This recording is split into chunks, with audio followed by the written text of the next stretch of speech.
While thousands of small twisters form each and every year, when tornadoes are bad, they can be really bad. And that got us thinking, what exactly are the worst tornadoes on record? So today, we're going to be scouring the history books to give you a list of the worst to ever hit planet Earth. But before we dive in, if you're interested in early access to videos and live chats with the creator of Intrigued Mind, consider subscribing to our Patreon. Your support will greatly help us keep the channel producing more intriguing content. When you think of tornadoes, Tornado Alley in America's Midwest is probably what comes to mind. However, the reality is that the deadliest tornado on record does not come from anywhere in the US, but from the country of Bangladesh. Nestled between India and Myanmar, Bangladesh is part of a tropical cyclone belt, which is an area where tornadoes, cyclones, and typhoons commonly occur. To make matters worse, Bangladesh is situated on the Ganges River Delta, and it is this position over water that makes it especially susceptible to severe weather, like tornadoes. On average, 6 tornadoes hit the country every year, and this is a problem, because the country's high population density makes it quite likely that a tornado strike will be deadly. This ugly reality came to life in an especially brutal way when on April 26th of 1989, the deadliest tornado in human history occurred in the Manikganj district of Bangladesh. Known as the Daulatpur Saturia tornado, it hit ground with speeds of up to 250 miles per hour. It then traversed an 80 square mile area along a 50-mile long and approximately 1 mile wide path, making it strong enough to receive a ranking of F4 on the Fujita scale.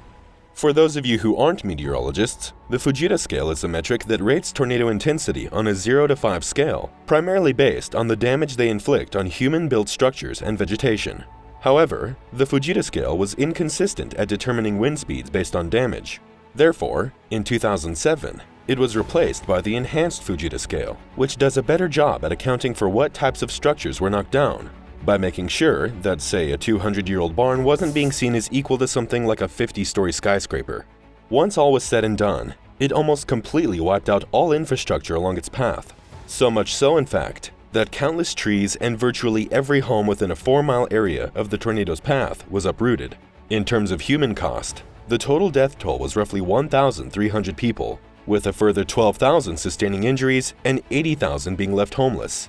To make matters worse, a second tornado in the nearby Narsingdi district also touched ground, further complicating rescue efforts after it killed 5 people and injured about 500 others. Unfortunately, this level of destruction had massive effects on the already impoverished region, as widespread disease and hunger kicked in due to the government's inability to sufficiently respond to the needs of the victims. The second tornado to make its way onto this list comes not from Asia, but from the grand old US of A. Occurring all the way back in 1925, the so-called TriState Tornado hit the heart of America's Tornado Alley by tearing through Missouri, Illinois, and Indiana. For context, the United States has the most tornadoes of any country in the world, and this is largely thanks to a hellish meteorological area known as Tornado Alley, stretching across 17 different US states that stretch as far south as Texas and as far north as South Dakota. Tornado Alley is dangerous because it is the meeting point of dry, cold air moving south from Canada and warm, moist air traveling north from the Gulf of Mexico. It is this unfortunate mix that makes tornadoes quite common. So common, in fact, that over 1,000 occur on average every single year. Zooming into the Tri-State Tornado, the event began at 1 p.m. when a tornado was spotted in Ellington, Missouri. This caught those living there by surprise, as the weather had looked normal right before. To make matters worse, tornado forecasting was not a thing just yet, and even the use of the word tornado was banned in weather forecasts, meaning that people living nearby had little idea of what was about to hit them. In any case, after touching down, it quickly ripped through Missouri's northeastern towns of Annapolis, Beale, and Frona, before crossing the mighty Mississippi River and practically destroying the towns of Gorham, DeSoto, and Murfreesboro in southern Illinois. In a shocking move, it once again river-hopped by crossing the Wabash River into Indiana, where it demolished the towns of Griffin, Owensville, and Princeton, and devastated about 85 farms in between before finally dissipating. Once all was said and done, the storm was determined to have rung in at an EF5 on the enhanced Fujita scale, which is pretty significant because this is the absolute strongest a tornado can be. Its wind speeds of almost 300 miles per hour made it absolutely wild, while the fact that it lasted 3.5 hours and traveled 218 miles set records for both tornado duration and distance. Meanwhile, its width of 1 mile and wind speeds of about 300 miles per hour also made it one of the largest and fastest tornadoes in US history. Yet, the most shocking stats of all were the casualties. After all, with at least 751 people killed and more than 2,298 injured, the storm has the unfortunate title of being the deadliest tornado in American history. The next tornado gets a spot on this list due to it being either very bad or very good, depending on how you look at it. You see, when tornadoes hit, they usually form outside of cities and then, in some instances, make their way into them. But the tornado that occurred in Washington, D.C. on August 25th of 1814 was a complete anomaly.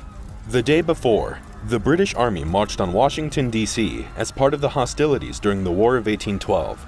More specifically, they were looking to avenge the burning of the city that is now known as Toronto, and looked to do so by burning down America's capital. On August 25th, they successfully invaded the city, burning the White House, the Capitol building, and many other public buildings in the process.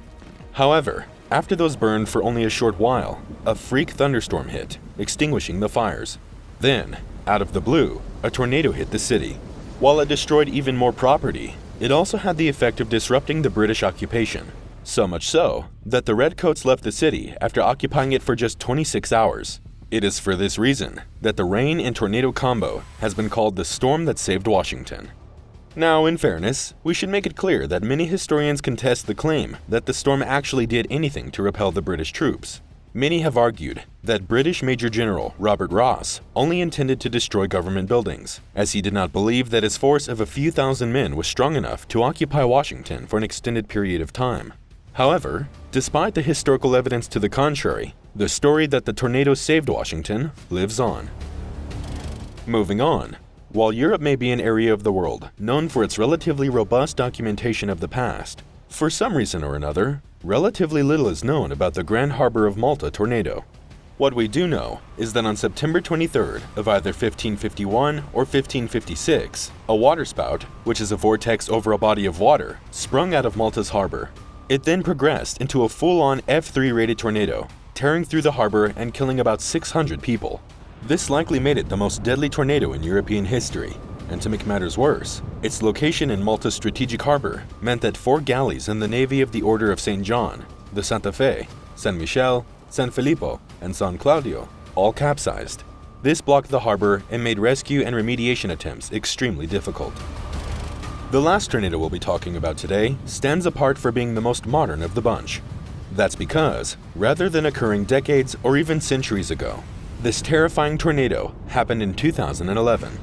Known as the 2011 Super Outbreak, it simultaneously took place in the southern, midwestern, and northeastern United States from April 25th to 28th and tore across a grand total of 15 states. How is this possible, you ask?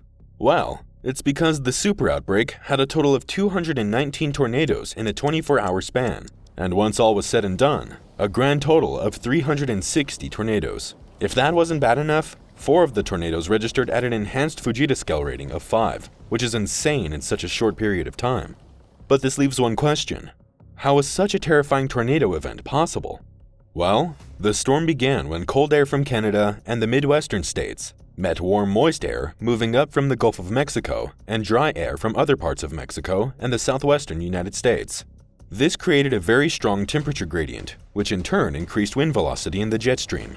As the jet stream curved southward and then bent northward along the warm air boundary, it generated something known as shear lines. These are zones where there is a rapid change in wind velocity or direction, and these zones were so violent that they created swirling winds at ground level, which in turn led to hundreds of tornadoes touching down across the eastern United States. As you might expect, the damage was absolutely devastating. In total, 348 people were killed, and roughly 2,200 injured during the event, with one of the hardest hit cities being Tuscaloosa, where a large tornado that was over 1 mile wide and with wind speeds of about 200 miles per hour passed through the residential areas of the city, bringing death and destruction in its wake. To make matters worse, the tornado managed to knock down power lines in several states, leading to severe outages that made relief efforts all that more difficult to power. As a result, many people consider the 2011 Super Outbreak to be one of America's worst natural disasters in recent memory. Now we bounce it back to you guys. Which of these tornadoes did you think was the craziest? Let us know in the comments down below. And if you'd like more videos on the most amazing forgotten parts of our history, be sure to subscribe to the Intrigued Mind channel, like the video, and leave your suggestions in the comments below.